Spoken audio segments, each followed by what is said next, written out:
దేవుని నామమునకు మహిమ కలుగునుగాక. మీకు నా ఉదయకాలపు శుభములు తెలియజేస్తూ ఉన్నాను. ఏప్రిల్ 16వ తేదీ 2026వ సంవత్సరము గురువారము. ఈరోజు వాక్యము సమూయేలు 2వ గ్రంథము 13వ అధ్యాయము 2వ వచనము. తామారు కన్య అయినందున ఆమెకు ఏమి చేయవలనన్న దుర్లభమని అమ్నోను గ్రహించి చింతాక్రాంతుడై తన చెల్లెలైన తామారును బట్టి చిక్కిపోయాను. దేవుడి వాక్యము ద్వారా నేడు మనతో మాట్లాడి మనము దేవునితోనూ పరిశుద్ధ సంఘముతోనూ చక్కని సహవాసము కలిగి వర్ధిల్లే కృప దేవుడు మనలో ప్రతి ఒక్కరికి దయచేయునుగాక. ఆమేన్.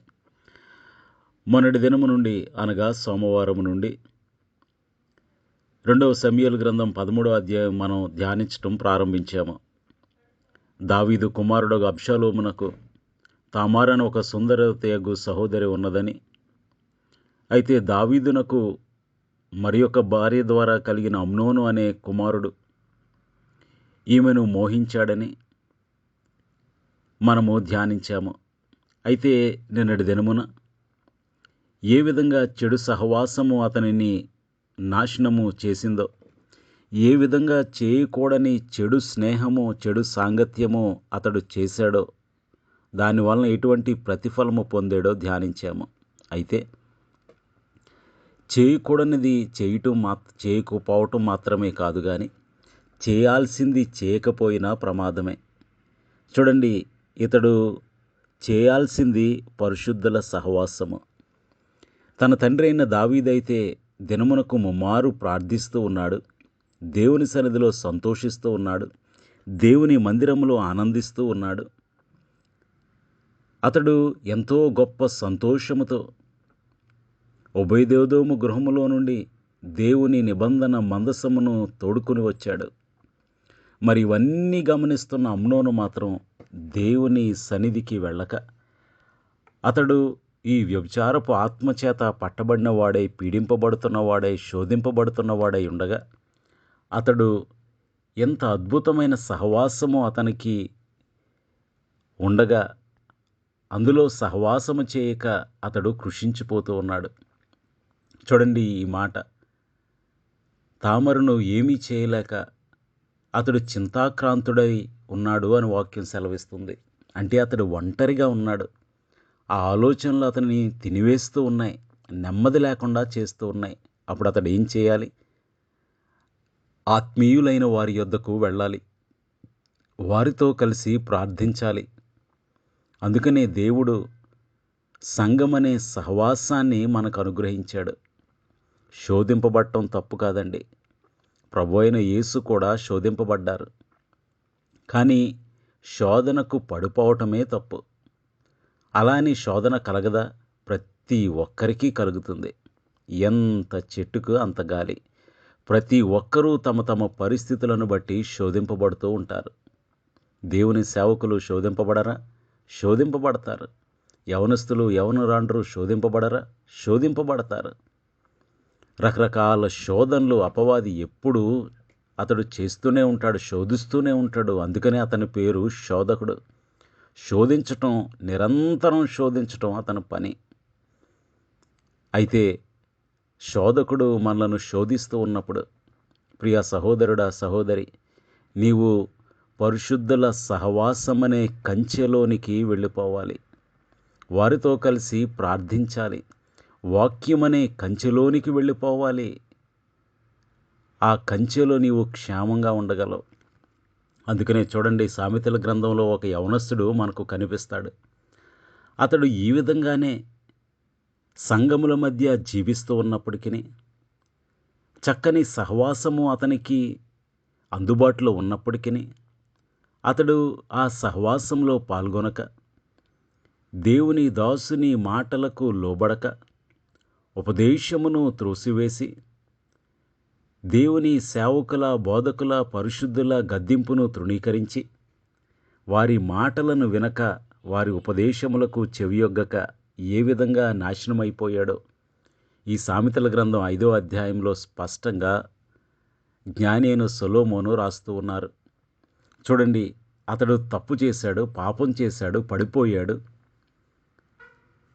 సామెతల గ్రంథం 5వ అధ్యాయం 10వ వచనం నుండి మనం చూస్తూ ఉంటే, నీ ఆస్తి వలన పరులు తృప్తి పొందుదురు. ఇప్పుడు అతడు అనారోగ్యం పాలైపోయాడు. అతనికి కలిగిన శోధనల వలన, అతనికి కలిగిన దుర్వ్యాపారము వలన, దుర్వ్యసనముల వలన, ఆ ఎడిక్షన్స్ వలన అతడు ఎంతో నిర్లక్ష్యంగా ఖర్చు చేసిన ధనము వలన అతడు అప్పుల పాలై, అనారోగ్యము పాలై, అతని ఆస్తి వలన ఇప్పుడు పరులు తృప్తి పొందుతూ ఉన్నారు. ఎవరండి ఈ పరులు? కార్పొరేట్ హాస్పిటల్స్, మెడికల్ షాప్స్, ఇవన్నీ డయాగ్నోస్టిక్ సెంటర్స్. వీరు అతని ఆస్తి వలన తృప్తి పొందుతున్నారంట. ఇప్పుడు ఇతని కష్టార్జితం అంతా ఏమవుతూ ఉంది?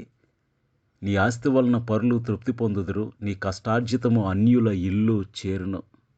చూడండి, అతడు ఆరోగ్యంగా ఉన్నప్పుడు కష్టపడి కూడబెట్టుకున్నదంతా అతనికి కలిగిన శోధనలో అతడు పడిపోవుటను బట్టి అతని కష్టార్జితం అన్యుల ఇల్లు చేరుతుంది.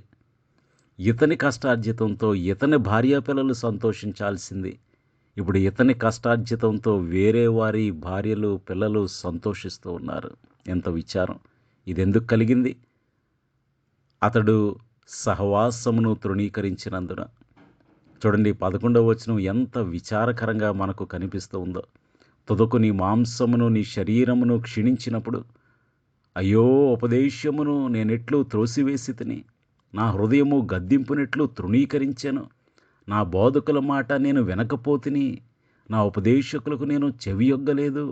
నేను సమాజ సంఘముల మధ్య నుండి నన్ను ప్రతి విధమైన దౌష్ట్యమునకు లోబడుటకు కొంచెమే ఎడమాయెను అని నీవు చెప్పుకొనుచు మూలుగుచూ నుందువు అంటున్నాడు. ఎంత విచారం!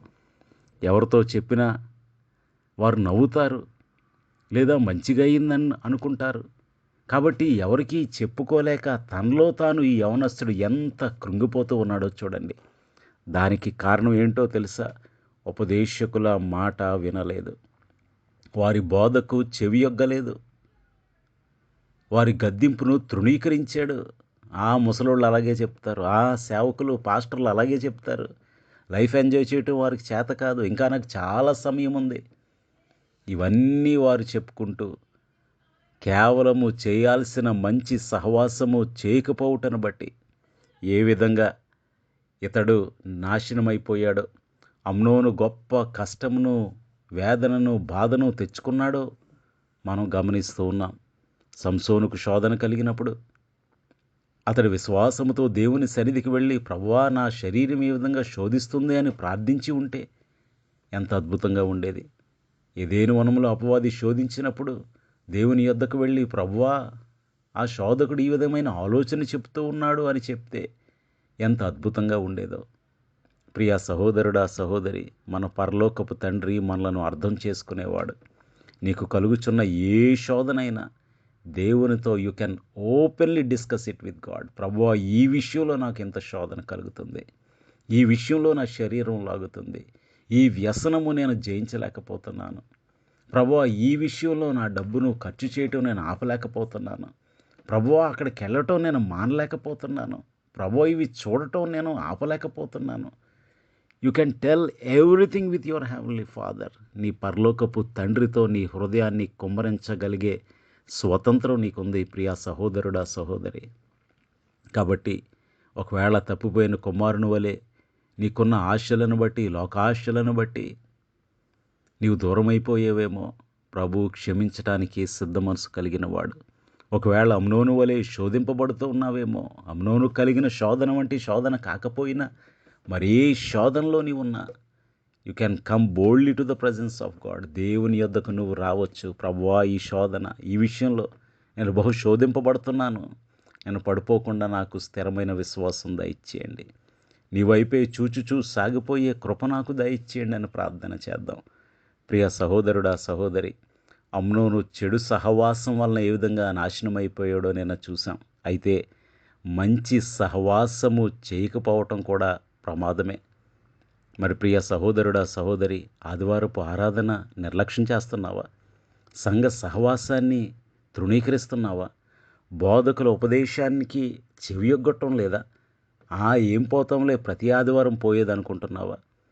దేవుని వాక్యము నీకు, నీ కుటుంబానికి, నీ పిల్లలకు ఎంత కంచిగా ఉంటుందో నీకు తెలియదు. ఆ సహవాసము నీకు అలవడాలి. ఆ సహవాసము నీ పిల్లలకు అలవడాలి. ఒక్క ఆదివారం ఆరాధన మిస్ అయితే జీవితంలో ఏదో కోల్పోయిన బాధ నీకు కలగాలి. అసలు మిస్ అవ్వకూడదు ఎట్టి పరిస్థితుల్లో. అత్యవసరమైతే తప్ప, అనారోగ్య సమస్యలైతే తప్ప, అస్సలు దేవుని సన్నిధికి వెళ్ళలేకుండా పరిస్థితులుంటే తప్ప దేవుని సన్నిధిని మిస్ అవ్వకూడదు.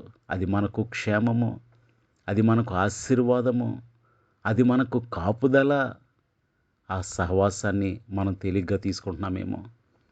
ప్రియ సహోదరుడా, సహోదరి, కాబట్టి దేవుని సహవాసము, పరిశుద్ధులతో సహవాసము, దేవుని సేవకులతో సహవాసము, ప్రార్థనా పరులతో సహవాసము, విశ్వాస వీరులతో సహవాసము, సంఘ సహవాసము నిర్లక్ష్యం చేయకూడదు.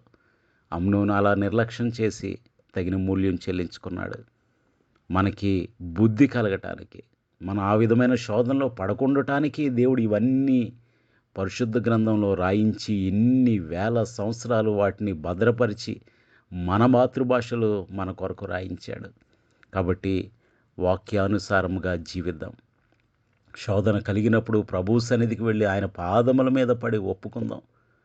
శోధన సహించే శక్తిని, బలమును దయచేయమని ప్రార్థిద్దాం. దేవుడు మనలను విడిచిపెట్టువాడు కాదు. ప్రార్థన చేసుకుందాం. సర్వోన్నతుడును సర్వశక్తివంతుడు అయిన మా ప్రియ పరలోకపు తండ్రి, జీవం గల దేవ, ఏ విధంగా అమ్నోను చేయకూడని చెడు సాంగత్యము చేసి చెడిపోయాడు, చేయాల్సిన మంచి సహవాసమును నిర్లక్ష్యము చేశాడు. ఈ దినమున ధ్యానించడానికి కృప చూపించారు. స్తోత్రాలు. శోధన కలగటం తప్పు కాదు, కానీ శోధన కలిగినప్పుడు మంచి సహవాసముతో దానిని ఎదుర్కోవాలని, పరిశుద్ధుల సహవాసముతో, దేవుని వాక్యముతో బలపరచబడాలని, ప్రభువా, ప్రార్థన ద్వారా, విశ్వాసము ద్వారా, నీతో వ్యక్తిగత సహవాసము ద్వారా, పరిశుద్ధుల సహవాసము ద్వారా, ఆదివారపు ఆరాధన సహవాసము ద్వారా నీలో బలపడాలని, శోధనను జయించాలని ప్రభువా మేము నేర్చుకుని ఉండగా అట్టి స్థిరమైన విశ్వాస జీవితము ఈ వాక్యం వినిచిన ప్రతి ఒక్కరికి దయచేయండి. ఎట్టి శోధనలోనూ పడిపోక వాక్యమనే కంచెలో, సహవాసమనే కంచెలో క్షేమముగా జీవించి వర్ధిల్లే కృప ఈ వాక్యం వినిచిన ప్రతి ఒక్కరికి అనుగ్రహించండి. ప్రభువా, ఎండలు ఎక్కువ వచ్చుండగా నీ కృప, కాపుదల, కనికరము, కటాక్షము మాతో ఉంచి నీ కృపలతో నింపి నడిపించుమని యేసు నామములో స్తుతించి వినయముగా వేడుకొనుచున్నాము తండ్రి. ఆమేన్. మీ అందరికీ నా వందనములు. ప్రభు పరిచర్యలో మీ సహోదరుడు దిలీప్ బాబు.